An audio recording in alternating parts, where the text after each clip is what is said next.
नमस्कार, मैं हूं अब्दुल और आप देख रहे हैं वक्त इंडिया। खबरों की शुरुआत इस वक्त की अहम खबर से करते हैं। दरअसल गुरुवार को हुए फिदायनी हमले में यानी कि कुपवाड़ा में जो फिदायनी हमला हुआ था जिसमें 3 जवान हमारे शहीद हो गए थे और 2 आतंकियों को हमने मार गिराया था। इन तीनों जवानों को कुपवाड़ा में बीबी कैंटोनमेंट के द्वारा भावभीनी श्रद्धांजलि दी गई। इस श्रद्धांजलि समारोह में कई उच्च अधिकारी मौजूद रहे, जिसमें लेफ्टिनेंट जनरल भी मौजूद रहे थे। साथ ही साथ डीजीपी एसपी वैद्य भी यहाँ मौजूद रहे थे और जो भी उच्च अधिकारी यहाँ मौजूद थे उन्होंने पुष्प अर्पित कर इन तीनों जवानों को श्रद्धांजलि अर्पित की। और आपको ये भी बता दिया जाए, गुरुवार तड़के ही सुबह सुबह ये फिदायनी हमला हुआ था जिसमें 3 जवान शहीद हुए थे और इस हमले में 2 आतंकियों को भी मार गिराया गया था। वहीं जम्मू कश्मीर में चोरों का आतंक लगातार बढ़ता जा रहा है। मामला शोपियां का है, जहां पर कुछ लोग स्टेट बैंक ऑफ इंडिया के एटीएम को लूटने आए थे, लेकिन वो नाकाम रहे। दरअसल बीती रात शोपियां में मौजूद स्टेट बैंक ऑफ इंडिया के एटीएम में कुछ लोग सेंध लगाकर इसको चोरी करने की कोशिश कर रहे थे। इन लोगों ने शीशा तोड़ा और बाकायदा काफ़ी देर तक मशक्कत भी की कि अब कैश निकल आए, लेकिन ये कैश निकालने में असमर्थ रहे ये चोर और इनको खाली हाथ ही वापस लौटना पड़ा। हालांकि ये पूरा मामला सीसीटीवी कैमरे में ज़रूर कैद हो गया है और अब पूरे मामले में पुलिस में एफआईआर दर्ज भी कर दी है और पुलिस सीसीटीवी फुटेज की जांच कर रही है और इन चोरों की तफ्तीश शुरू हो गई है। वहीं शुक्रवार को पुलवामा के हमदानिया स्कूल में एक कार्यक्रम का आयोजन किया गया। दरअसल ये कार्यक्रम ड्रग्स को किस तरह से ड्रग्स से जो युवा है उनको छुड़ाया जाए और उनको जागरूक किया जाए किस तरह से ड्रग हानिकारक होता है, और साथ ही साथ जो मोबाइल है आज की तकनीक की दुनिया का सबसे बेहतरीन एक तरीके से साधन कहा जा सकता है मोबाइल, उसका दुरुपयोग ना किया जाए, इसको लेकर ही हमदानिया स्कूल में ये कार्यक्रम का आयोजन किया गया था। इस कार्यक्रम में कई लोगों ने बढ़ चढ़कर हिस्सा लिया, बच्चों ने भी हिस्सा लिया और क्योंकि लगातार इस तरह के कार्यक्रमों का आयोजन किया जा रहा है, लोगों को नशा मुक्त बनाया, प्रदेश नशा मुक्त कैसे बनाया जाए इसको लेकर लगातार इस तरह के कार्यक्रमों का आयोजन किया जाता रहता है। और शुक्रवार को पुलवामा के हमदानिया स्कूल में भी कुछ इस तरह का ही कार्यक्रम किया गया, जिसमें बच्चों को, लोगों को नशे की लत से दूर कैसे रहा जाए इसके लेकर भी जागरूक किया गया और साथ ही साथ मोबाइल का सदुपयोग किस तरह से करना चाहिए इस सिलसिले में भी जानकारी दी गई। हुसैन है, हेडमास्टर हमदनी स्कूल है, स्कूल ट्राल का मैं हेडमास्टर हूँ। आज हमारे स्कूल में ये प्रोग्राम ऑर्गेनाइज हुआ है regarding the misuse of mobile phones and drug addiction. यहाँ पे आने वाले फ्यूचर में बहुत सारे प्रोग्राम ऐसे होने चाहिए ताकि हमारे जो स्टूडेंट्स हैं ये बूस्ट हो जाएंगे और इनको अवेयरनेस मिल जाएगी regarding these various types of programmes.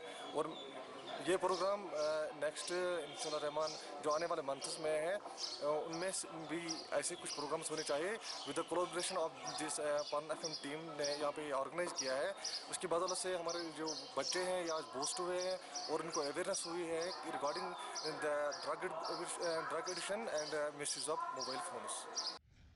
वहीं सभी धर्मों को एक साथ लेकर चलने को लेकर एक भारतीय मोदी आर्मी नाम की संस्था का गठन किया गया। दरअसल इस संस्था का गठन एकजुटता किस तरह से लाई जाए इसलिए किया गया है और शुक्रवार को जम्मू के प्रेस क्लब में प्रेस कॉन्फ्रेंस आयोजित की गई भारतीय मोदी पार्टी के द्वारा और इसमें अध्यक्ष साहब जो हैं इसके चंचल सिंह, उन्होंने ही इस पूरे प्रेस कॉन्फ्रेंस को संबोधित किया। चंचल सिंह की अध्यक्षता में ये प्रेस कॉन्फ्रेंस हुई। मीडिया से बातचीत करते हुए उन्होंने देश की एकजुटता के लिए किस तरह से कदम बढ़ाना चाहिए इस सिलसिले में बातचीत की और बताया है कि 1 मई को भारतीय मोदी आर्मी की तरफ से एक रैली का आयोजन किया जाएगा। साथ ही उन्होंने सरकार से कश्मीर के हालात को सुधारने की मांग की है। का मेरा एक लक्ष्य है, हम सब धर्म मोदी आर्मी जो बनी है सब धर्म जोड़ने के लिए, सारे धर्म जोड़कर मैं एक जम्मू में रैली निकाल रहा हूँ। इस रैली का मेन मकसद है मोदी जी की मजबूती और इसको मजबूत करना। हम चाहते हैं आने वाला वक्त जो है वो मोदी जी का ही होना चाहिए, हमारे देश का भला हो सके, हमारे नौजवान जो पढ़े लिखे हैं उनको नौकरियां मिलें, उनका बद तो बद हमारे देश की तरक्की हो। हम चाहते हैं, मैं अपील करता हूं लोगों को आगे, जो हमारे मोदी जी को, प्रधानमंत्री जी को और मजबूत करें और आने वाला जो वक्त है वो मोदी जी का होना चाहिए, जिससे हमारे गरीबों का भला हो सकता है।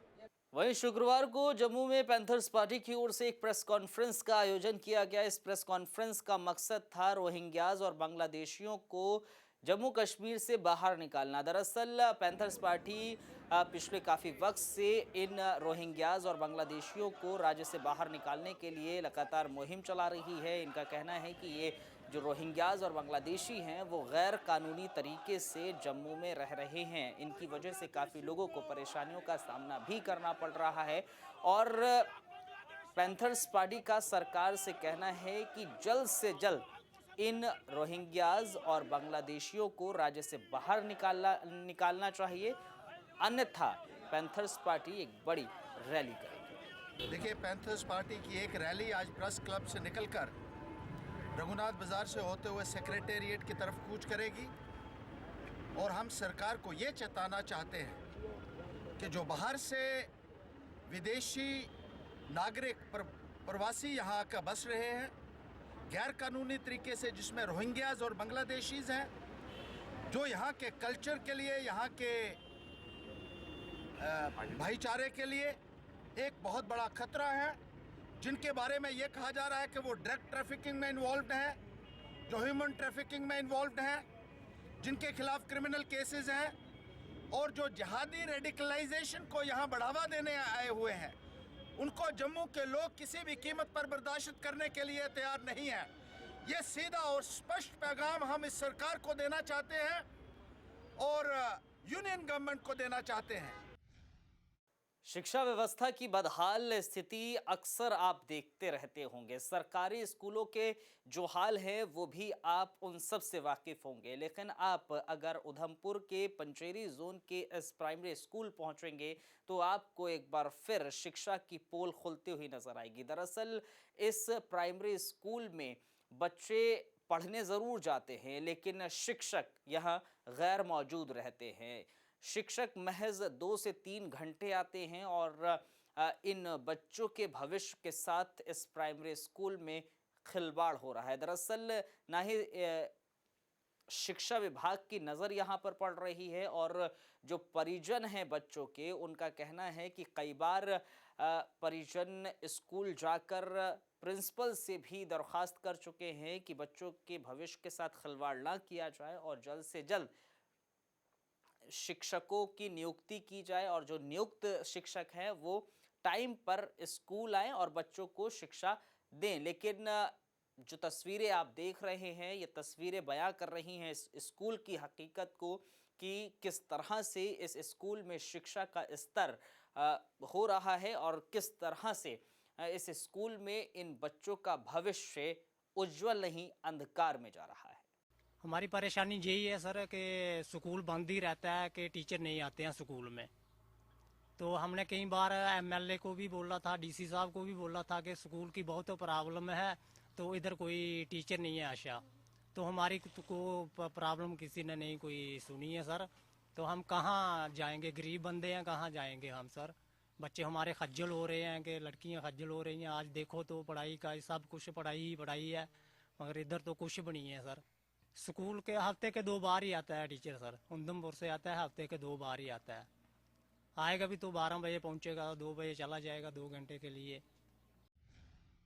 वहीं रियासी के में सरेरा सदर सभा की ओर से विरोध प्रदर्शन किया गया। यह विरोध प्रदर्शन नेशनल कॉन्फ्रेंस के नेता और नायब तहसीलदार के खिलाफ किया गया। दरअसल इनका आरोप है कि नायब तहसीलदार और नेशनल कॉन्फ्रेंस के नेता ने ज़ोर ज़बरदस्ती की है, इनके साथ धमकी इनको दी गई है। दरअसल ये एक स्टोर का निर्माण करवाया जा रहा था और उस स्टोर के निर्माण कार्य को बंद करवाया गया है नेशनल कॉन्फ्रेंस के स्थानीय नेता के द्वारा और इसमें मिली भगत नायब तहसीलदार की भी है। आपको ये बता दिया जाए, नेशनल कॉन्फ्रेंस के जो नेता हैं उनका जो ये लोग नाम बता रहे हैं सराफ सिंह के खिलाफ इन्होंने प्रदर्शन किया है। साथ ही साथ नायब तहसीलदार गुलेर सिंह के खिलाफ भी ये विरोध प्रदर्शन किया गया है।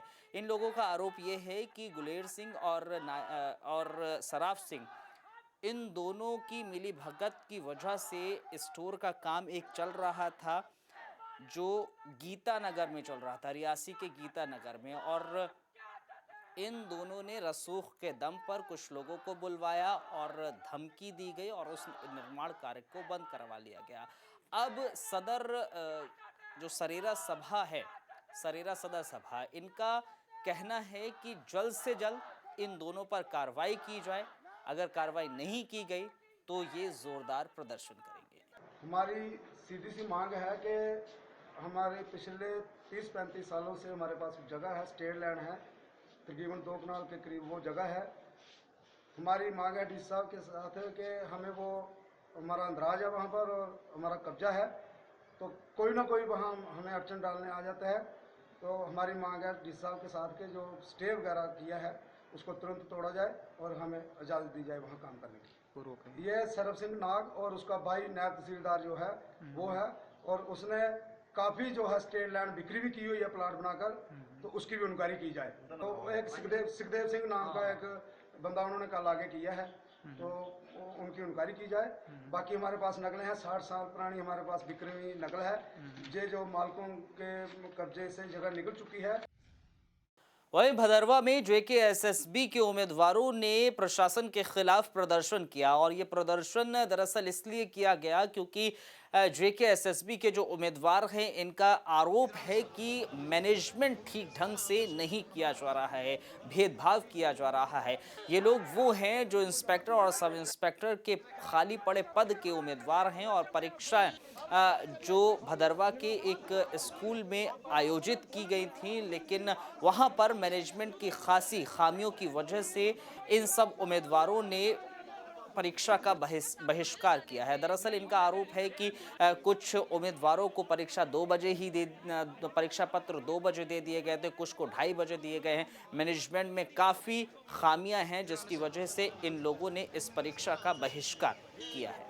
20 में सेंटर था, मैं सर के पास आया, वो हंसने लगे, वहाँ से बोलते हैं कि रूम नंबर 20 हमें पता ही नहीं कहाँ है, इधर से उधर, और जो उनके पास वो थे कोई मिसमैनेजमेंट, टोटल मिसमैनेजमेंट थी। और रूम नंबर 20 में मैं गया, बोलते हैं बैठ जाओ, हम बैठे, वहाँ कबाड़ा पड़ा हुआ था, कोई चेयर नहीं थी, कोई कुछ नहीं थी। It is totally the mismanagement of this institution and also this SDM and whatsoever he was DSP, he came here before I think at 1:30 or 1:50, but he did not took any action. He was just saying us manage here and there. What is this? This is it is a high level examination and they are playing with us.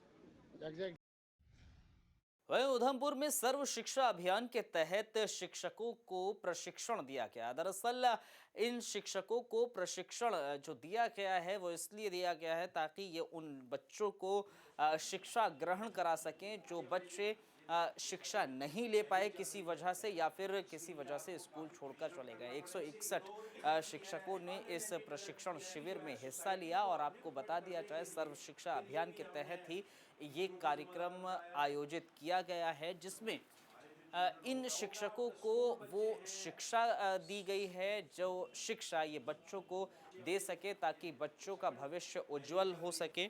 आपको बता दिया जाए ये शिक्षक training के बावजूद दूर दराज के इलाकों में पूरे ज़िले में जाएंगे और उन बच्चों को शिक्षा देंगे जो स्कूल से हमेशा दूर रहे हैं। तो एक अच्छा कदम माना जा सकता है सर्व शिक्षा अभियान के तहत जो उठाया गया है। वही शिक्षा विभाग का अब इस पर कहना है कि वो इस तरह के ट्रेनिंग कैंप अगले महीने भी लगाएगी और लगातार ये लगते रहेंगे। ज़िले में शिक्षा के स्तर को बढ़ाया किस तरह से जाए, उसी को लेकर ही इस तरह के कैंप, प्रशिक्षण शिविर लगाए जा रहे हैं ताकि जो बच्चे दूर दराज के इलाके में रहते हैं, जो बच्चे शिक्षा से मरहूम रहते हैं, उन बच्चों को भी शिक्षा प्रदान की जाए। और उन बच्चों को किस तरह से शिक्षा प्रदान की जाएगी, वो एक जीता जागता उदाहरण उधमपुर में आपको देखने को मिला, जहां पर सर्व शिक्षा अभियान के तहत ही शिक्षकों के लिए खास तौर पर इस प्रशिक्षण शिविर का आयोजन किया गया। इसमें हमने 161 टीचरों को ट्रेन कर रहे हैं हम, जो कि जाके पूरे डिस्ट्रिक्ट में उन बच्चों को आइडेंटिफाई करेंगे जो बच्चे जो है स्कूल के अंदर कभी नहीं आए या जो बच्चे स्कूल छोड़कर चला गए, वो उनको मेन स्ट्रीम में लाने के लिए इनको कुछ ट्रेनिंग के स्किल्स दिए जा रहे हैं कि आपने उन बच्चों के साथ कैसे डील करना है ताकि वो स्कूल के अंदर आकर हमारे मेन स्ट्रीम में स्कूल का जो वर्किंग जो का कल्चर है उसके बीच में वो दोबारा से आ जाए। चलिए, इस बुलेटिन में फिलहाल इतना ही। देश और दुनिया की तमाम बड़ी खबरों के लिए बने रहिए आप वक्त इंडिया के साथ। नमस्कार।